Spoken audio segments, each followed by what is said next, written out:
All right. Here we go again. Another Shade Life Cafe. Just water. I had 2 cups of coffee already. Lately, I've been trying this thing where I wake up in the morning and I actually don't have coffee right away. I've been just waking up, giving myself time to naturally wake up. So I just drink water. And then before I sit down and meditate, I will, or actually even before I meditate, I'll just, that whole schedule is weird.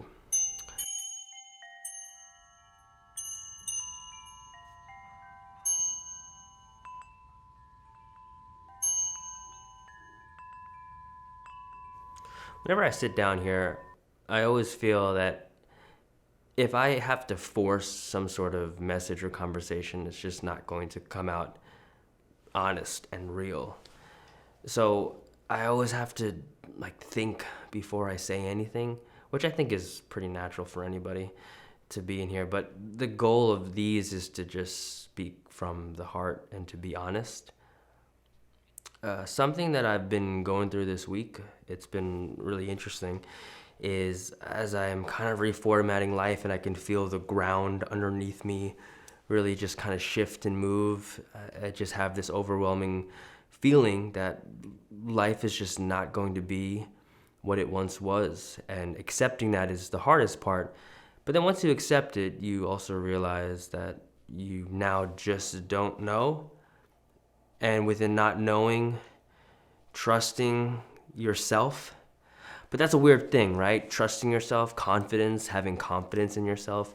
And here's the thing. I've always been a person that it's not that I'm so much insecure or underconfident. I know that I'll do the work. And I think that in the last couple years, if I'm honest, I've just been so tired. I've been burnt out. I feel like that's all I've been doing is just working or trying to improve in something or trying to get to a certain place. And all of that work, what I've come to realize is that it's a lot of it is it's void. Hard work is void if the center of who you are isn't okay with who you are. Like if you don't believe that you're a good person, all your work's towards being a good person, it's just you working towards being a good person without realizing that at the core center of who you are, you're a good person. And I'm not just talking about overall morale. I'm talking about anything.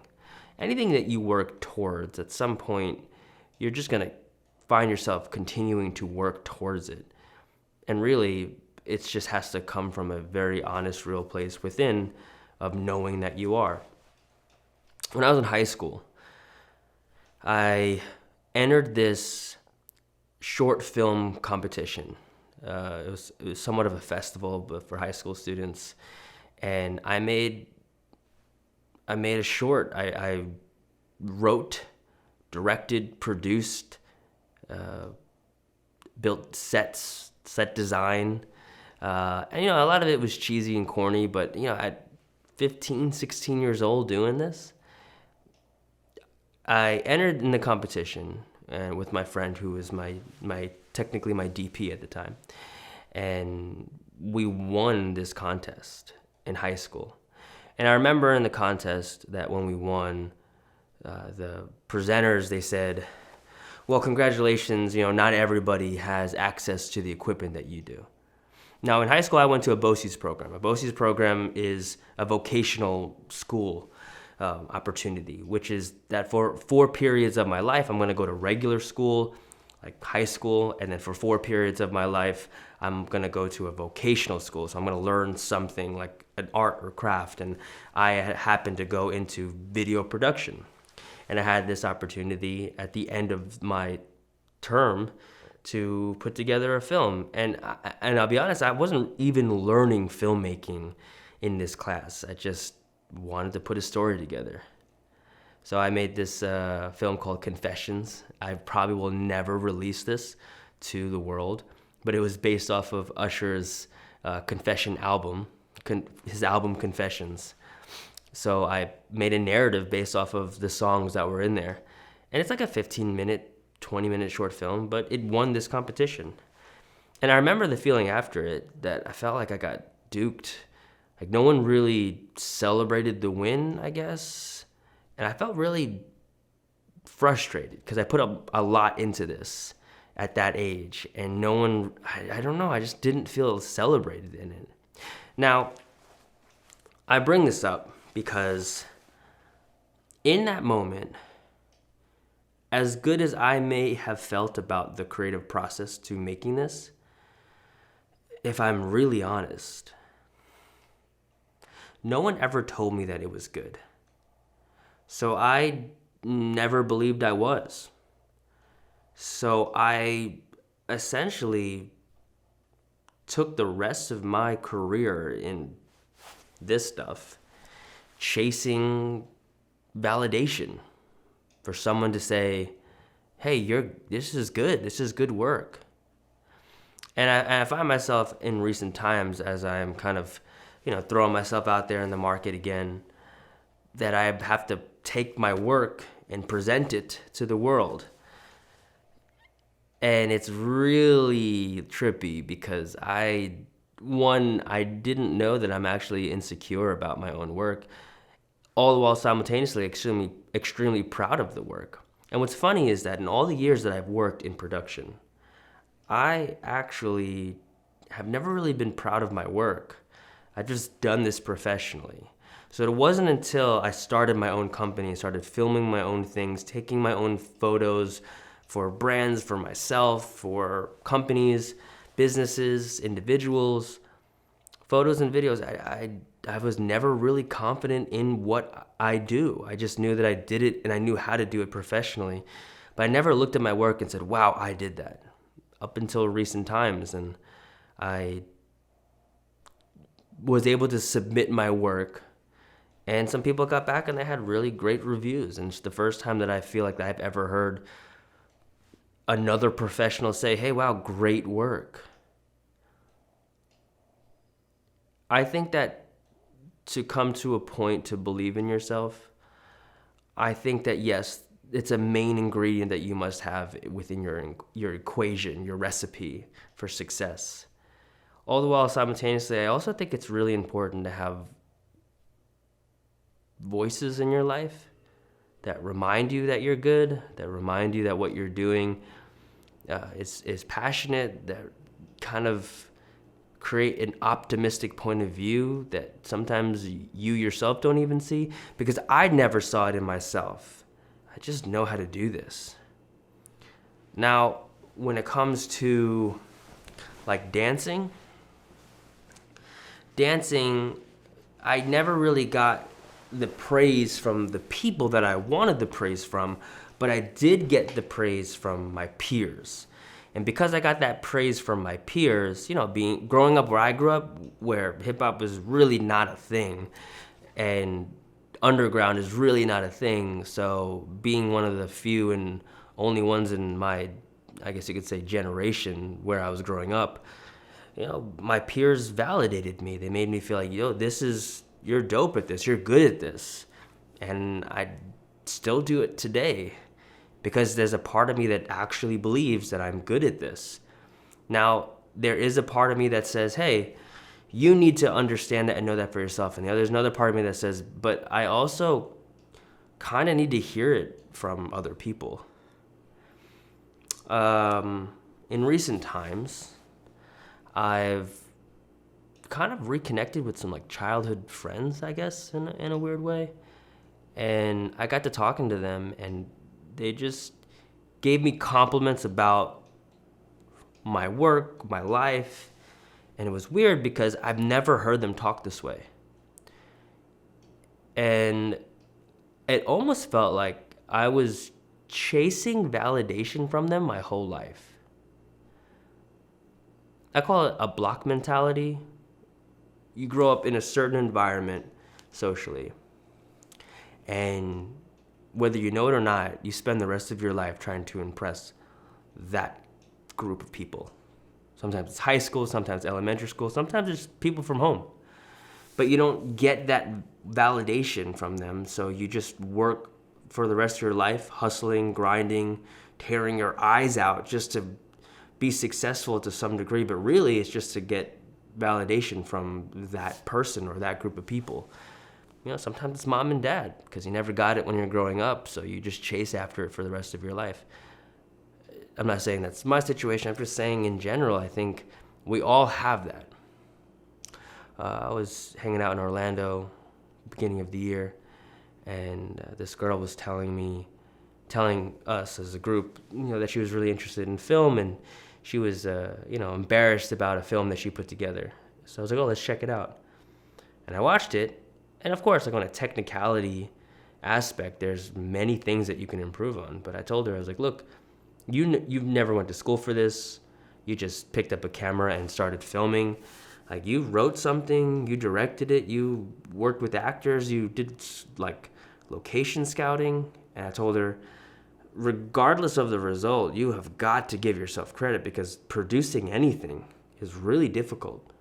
I don't really know many people that have that eye, that have that skill set.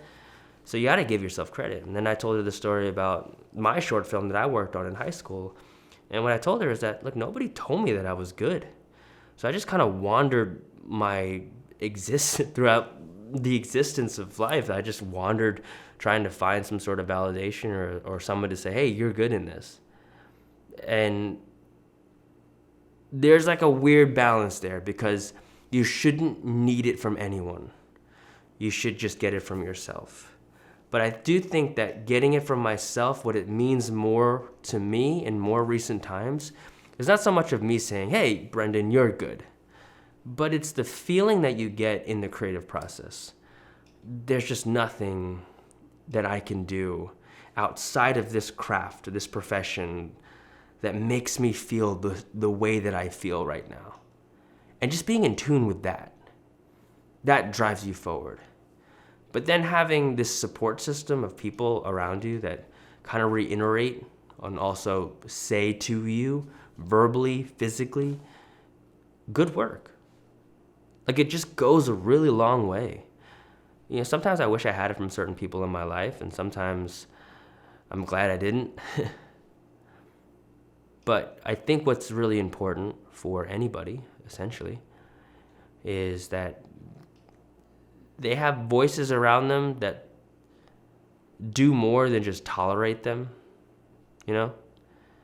Something that celebrates you, that honors you, people that genuinely cheer you on. When I moved down to Florida, I always felt like I just had people that didn't understand me and my work ethic or what I was about, and honestly, it became really draining. And it's not until recent times where I'm recentered myself and I put myself around some really optimistic, positive, and hardworking people that it's not that I need their validation, but the fact that I know that they support me, they love me, they have my back, and that they are going to push me, that changes everything. Here's some real talk. One of my greatest fears in life is actually not failing. It's just being alone. Like, I'm genuinely afraid of success in a way, because I am the type of person that if I set my mind to something, I will just work my face off till I can get it done or get it right or get it done in such a way that I envision it in my mind. But I also realize with that lifestyle, you end up really lonely. Not everyone understands you, not everybody gets you, not everybody is willing to go for that ride. Not everybody wants the same success. Success is defined very differently from person to person. And you find yourself in these like lonely aspects of life. And you question, do you want to keep going? And again, I bring it up. One of my fears is not success or failure. It's just being alone. Like, I genuinely don't want to do anything creative, acting, filmmaking, photography, alone. And that's the magic of production. It's this little family working together, having each other's backs, and all the while working in their individual departments to bring something so wonderful and magnificent to life. I adore that. And in this new age of content creation and independent filmmakers, there's so many people, myself included, that can produce a short piece of content or a long piece of content completely by themselves. And that's really awesome, and all the while very scary.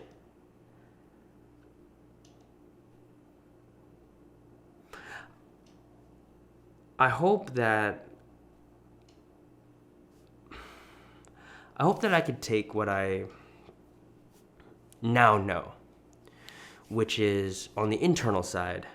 I just know when I'm telling a story, whether it's through visual media, photography, filmmaking, on a microphone, or whether it's in a scene and I'm acting. I just know as long as I'm telling a story, I am the happiest person. It feels right, it feels natural, it feels honest. And I also know that it feels even better when the people that I love support me on that journey.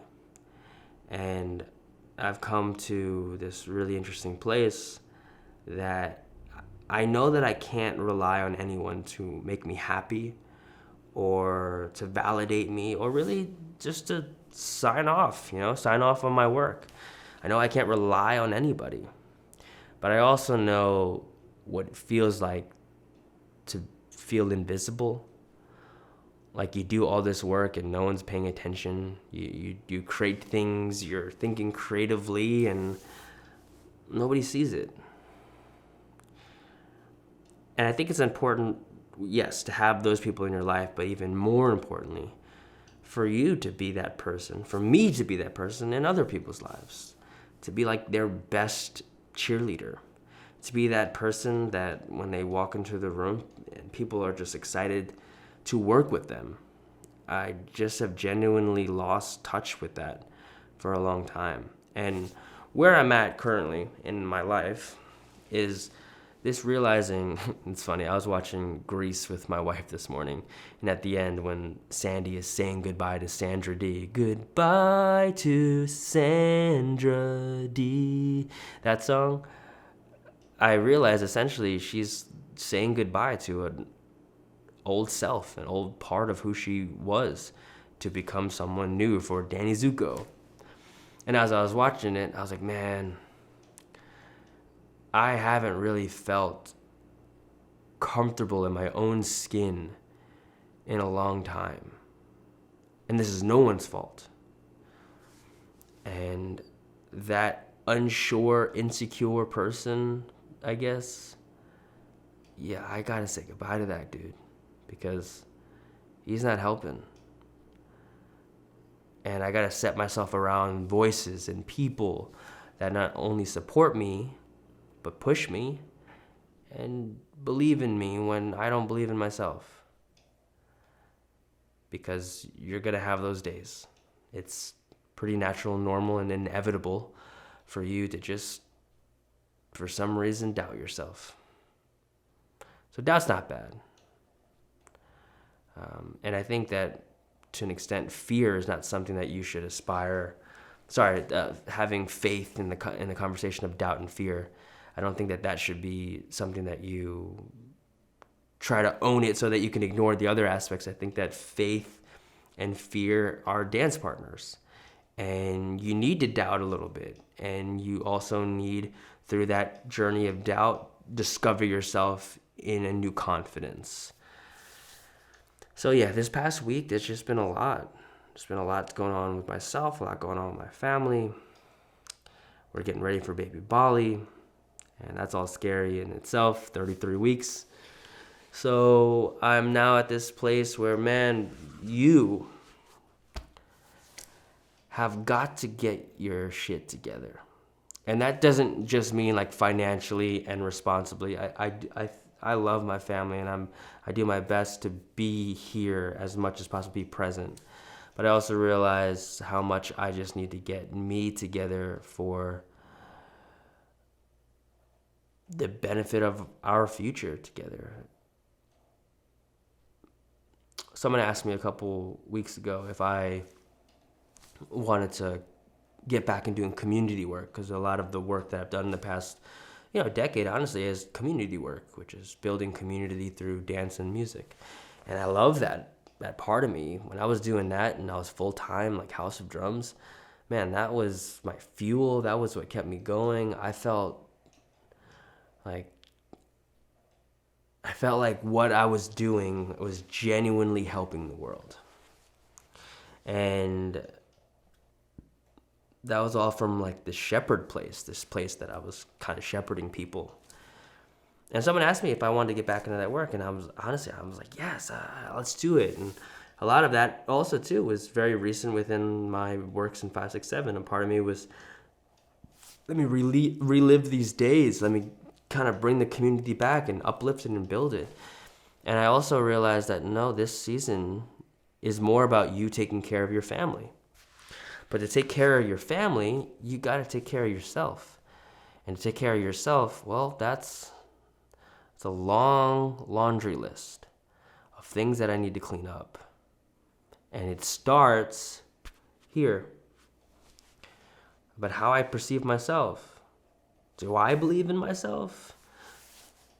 Do I validate myself? Like, how many more projects is it going to take for Brendan to find validity in himself without looking at other people's work and their brands and their stress out marks that's happening on any creative project? I need to get to a place where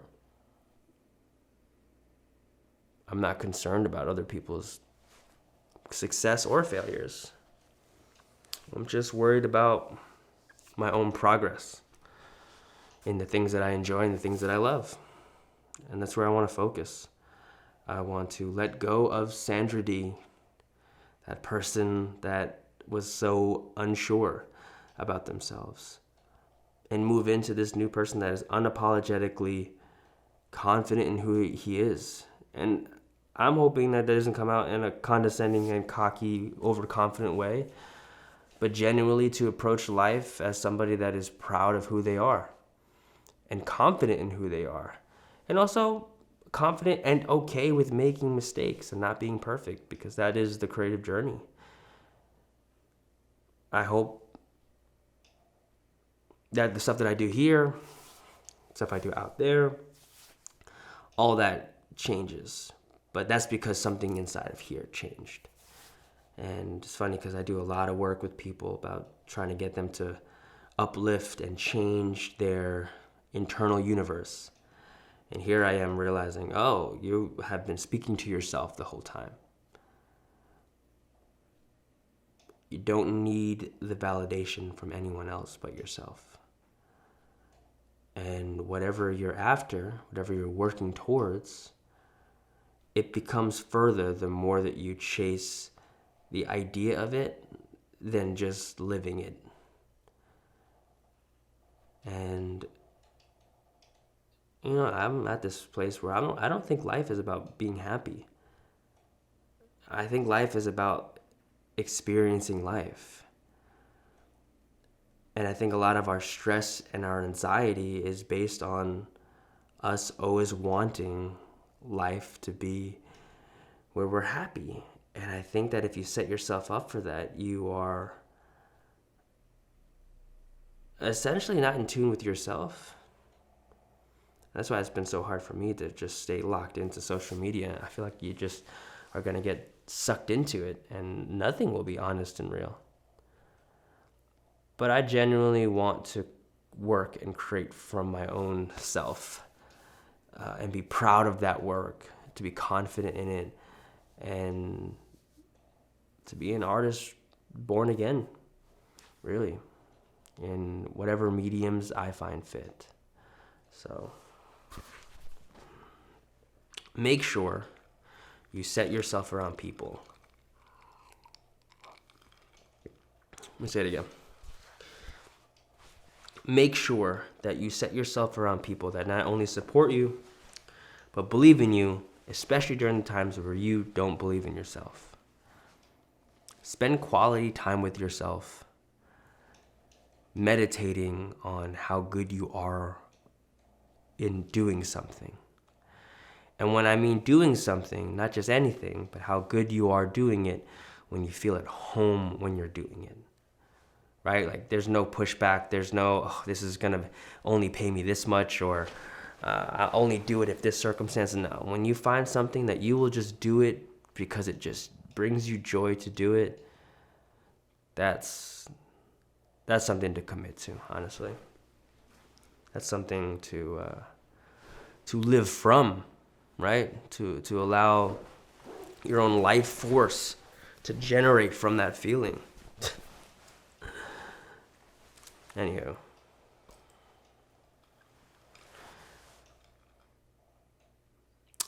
If you have friends in your life that are doing great things, let them know they're doing great things. Support them and remind them, because they need to hear it. And if you're not hearing that in your life, it's either two things. You're not working on something that you're truly passionate about, something that you care about, or the other thing, number two, get new friends, because they probably suck. So yeah, get those friends that are the best cheerleaders through thick and thin. And they are the people that truly know who you are. And even if they don't know everything, they celebrate you. They don't just tolerate you. Cheers.